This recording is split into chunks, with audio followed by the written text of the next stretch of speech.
உங்க வீட்டில் இருக்கக்கூடிய செல்ல பாப்பா தங்க பாப்பாக்கு வெள்ளியில கிலுகிலுப்பு, வெள்ளியில பவுடர் டப்பா, வெள்ளிலேயே சோப்பு டப்பா, அதை தாண்டி பால் புட்டி, ஸ்ட்ரா கிளாஸ், சிப்பர்,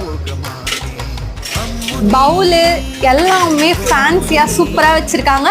அண்ட் ரொம்ப முக்கியமாக பாலாடையும் அவைலபிளாக இருக்குது. உங்கள் வீட்டில் இருக்கக்கூடிய குட்டிக்கு இந்த மாதிரி குட்டி செட்டும் வாங்கிக்கலாம், பெரிய செட்டும் வாங்கிக்கலாம் லைட் வெயிட்லே. ஸோ மறக்காமல் இங்கே வந்து ஒரு விசிட்டை போடுங்க. வெள்ளி பர் கேஜிக்கு 4000 டிஸ்கவுண்ட் போயிட்டுருக்கு, மிஸ் பண்ணிடாதீங்க.